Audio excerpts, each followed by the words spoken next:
بسم اللہ الرحمن الرحیم بسم اللہ الرحمن الرحیم الحمدللہ رب العالمین والصلاة والسلام علی سید الانبیاء والمرسلین وعلی آلہ وصحبہ اجمعین۔ السلام علیکم ورحمۃ اللہ وبرکاتہ۔ عزیز طلبہ، آج ہم المرقات کا سبق نمبر 58 پڑھیں گے اور ہمارے آج کے سبق کا عنوان ہے قیاس اقترانی کی اشکال اربع۔ آئیے پہلے ہم آج کے سبق کی عبارت اور اس کا ترجمہ سماعت کرتے ہیں۔ والاشکال اربعۃ ووجہ الضبط ان یقال الحد الاوسط اما محمول الصغرى وموضوع الكبرى كما في قولنا العالم متغیر وكل متغیر حادث ينتج العالم حادث فهو الشكل الأول وإن كان محمولا فيهما فهو الشكل الثاني كما تقول كل إنسان حيوان ولا شيء من الحجر بحيوان فالنتيجة لا شيء من الإنسان بحجر وإن كان موضوعا فيهما فهو الشكل الثالث نحو كل إنسان حيوان وبعض الإنسان كاتب ينتج بعض الحيوان كاتب وإن كان موضوعا في الصغرى ومحمولا في الكبرى فهو الشكل الرابع نحو قولنا كل إنسان حيوان وبعض الكاتب إنسان ينتج بعض الحيوان كاتب۔ ترجمہ: اور شکلیں چار ہیں اور وجہ ضبط یہ ہے کہ کہا جائے گا کہ حد اوسط یا صغرا کا محمول اور کبرا کا موضوع ہے، جیسا کہ ہمارے اس قول العالم متغیر وکل متغیر حادث کے اندر ہے، نتیجہ آئے گا العالم حادث۔ اس کو شکل اول کہا جاتا ہے، اور اگر دونوں میں محمول ہو تو یہ شکل ثانی ہے، جیسا کہ آپ کہیں کل انسان حیوان ولا شیء من الحجر بحیوان، تو نتیجہ ہوگا لا شیء من الانسان بحجر۔ اور اگر دونوں میں موضوع ہو تو یہ شکل ثالث ہے، جیسے کل انسان حیوان و بعض الانسان کاتب، نتیجہ آئے گا بعض الحیوان کاتب۔ اور اگر صغرا میں موضوع اور کبرا میں محمول ہو تو یہ شکل رابع ہے، جیسا کہ ہمارا قول کل انسان حیوان و بعض الکاتب انسان، نتیجہ آئے گا بعض الحیوان کاتب۔ عبارت اور ترجمہ سماعت کر لینے کے بعد آئیے اب ہم سبق کی وضاحت کو سمجھتے ہیں۔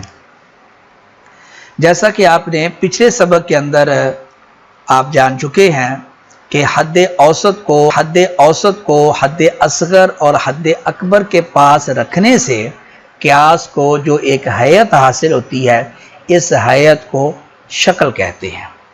تو اب آج کے سبق کے اندر مصنف قیاس اقترانی کی شکلوں کو بیان کریں گے کہ قیاس اقترانی کے نتیجہ دینے کی کتنی اور کون کون سی شکلیں ہیں۔ تو مصنف نے بیان کیا کہ قیاس اقترانی کے نتیجہ دینے کی چار شکلیں ہیں: شکل اول، شکل ثانی، شکل ثالث اور شکل رابع۔ ووجہ الضبط، یہاں سے مصنف وجہ حصر بیان کرتے ہیں۔ قیاس اقترانی حملی چار حال سے خالی نہیں ہوگا، یا تو حد اوسط کو ہم دیکھیں گے، حد اوسط یا صغرا میں محمول اور کبرا میں موضوع ہے، یا اس کا عکس ہے، یعنی صغرا میں موضوع اور کبرا میں محمول ہے، یا دونوں ہے، یا دونوں میں محمول ہے۔ اگر حد اوسط صغرا میں محمول اور کبرا میں موضوع ہو تو اس کو شکل اول کہا جاتا ہے، اور اگر اس کا عکس ہو، یعنی صغرا میں موضوع اور کبرا میں محمول ہو تو اس کو شکل رابع کہا جاتا ہے، اور اگر دونوں میں محمول ہو تو اس کو شکل ثانی کہا جاتا ہے، اور اگر دونوں کے اندر موضوع ہو تو اس کو شکل ثالث کہا جاتا ہے۔ اب اس وجہ اثر سے ہمیں اشکال اربع کی تعریف بھی معلوم ہوگی۔ شکل اول اس شکل کو کہتے ہیں کہ حد اوسط صغرا میں محمول اور کبرا کے اندر موضوع ہو، اور شکل ثانی اس شکل کو کہیں گے کہ حد اوسط صغرا اور کبرا دونوں محمول ہو۔ شکل ثالث کہیں گے کہ حد اوسط صغرا اور کبرا دونوں کے اندر موضوع ہو، اور شکل رابع کہیں گے کہ حد اوسط صغرا میں موضوع ہو اور کبرا کے اندر محمول ہو۔ اب آئیے ہم اشکال اربع کی مثالوں کو جانتے ہیں اور مثالوں سے ہم ان شکلوں کو جاننے کی کوشش کرتے ہیں۔ تو سب سے پہلی شکل ہے شکل اول۔ شکل اول کی تعریف آپ جان چکے ہیں کہ شکل اول کہتے ہیں کہ حد اوسط صغرا میں محمول اور کبرا میں موضوع ہو۔ اس کی مثال ہے جیسا کہ العالم متغیر وکل متغیر حادث، نتیجہ آئے گا العالم حادث۔ سب سے پہلے آپ یہ دیکھیں کہ یہ جو ہمارے پاس نتیجہ ہے العالم حادث، اس کا جو موضوع ہے العالم یہ حد اصغر ہے، اور اس کا جو محمول ہے حادث یہ حد اکبر ہے۔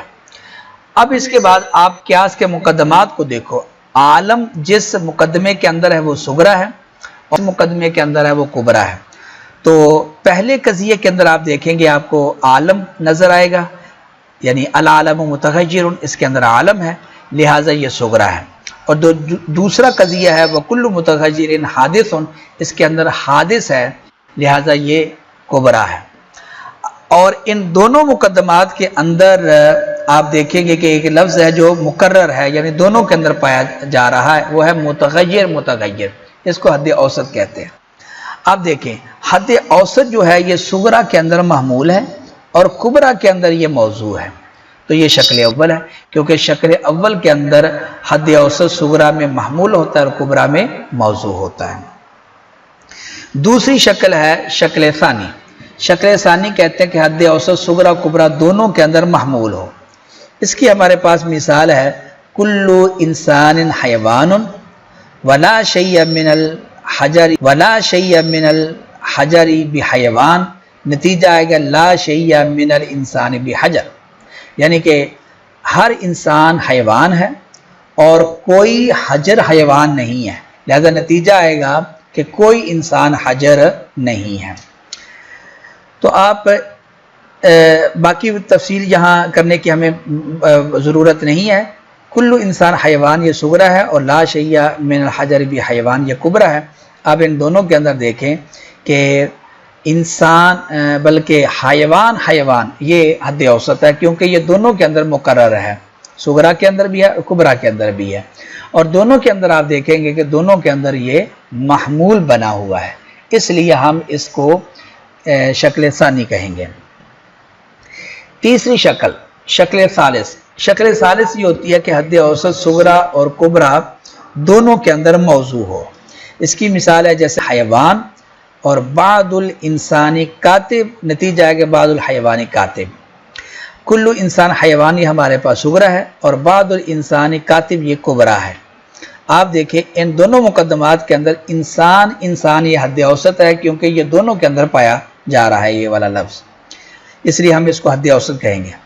اور دوسری بات آپ یہ دیکھیں کہ دونوں کے اندر یہ موضوع بنا ہوا ہے، دونوں مقدمات کے اندر، اور جس قیاس کے اندر حد اوسط دونوں مقدمات کے اندر موضوع ہو اس کو شکل ثالث کہا جاتا ہے، لہٰذا یہ شکل ثالث ہے۔ شکل رابع۔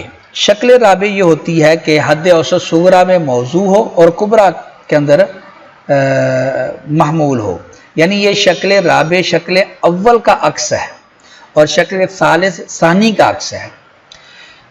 شکل اول کے اندر حد اوسط صغرا میں محمول اور کبرا میں موضوع ہوتی ہے، شکل رابع میں یہ ہوتا ہے کہ صغرا کے اندر موضوع اور کبرا کے اندر محمول ہوتی ہے حد اوسط۔ اس کی مثال ہے جیسے کل انسان حیوان یہ صغرا ہے، بعض الکاتبی انسان یہ کبرا ہے، اور بعض الحیوانی کاتب یہ ہمارے پاس نتیجہ ہے۔ آپ دیکھیں کہ ان دونوں مقدمات کے اندر انسان یہ حد اوسط ہے، کیونکہ یہ دونوں کے اندر مقرر ہے۔ آپ دیکھیں کہ صغرا کے اندر یہ موضوع ہے اور کبرا کے اندر یہ محمول ہے، لہذا یہ شکل رابع ہے۔ عزیز طلبہ، یہ تھا ہمارا آج کا سبق۔ آج کے سبق کے اندر ہم نے قیاس اقترانی کے نتیجہ دینے کی شکلیں جانی کہ قیاس اقترانی کے نتیجہ دینے کی کتنی اور کون کون سی شکلیں ہیں۔ امید کرتے ہیں کہ آپ آج کا سبق سمجھ گئے ہوں گے۔ آپ سے گزارش ہے کہ آپ اشکال اربع کی وجہ حسر اور ان کی مثالوں کو آپ مثالوں کے ساتھ اشکال اربع کو بیان کریں۔ اللہ تعالیٰ سے دعا ہے کہ اللہ تعالیٰ ہمارے لیے آسانیاں پیدا فرمائے، ہمیں علم نافع اور عمل صالح کے ساتھ اخلاص بھی عطا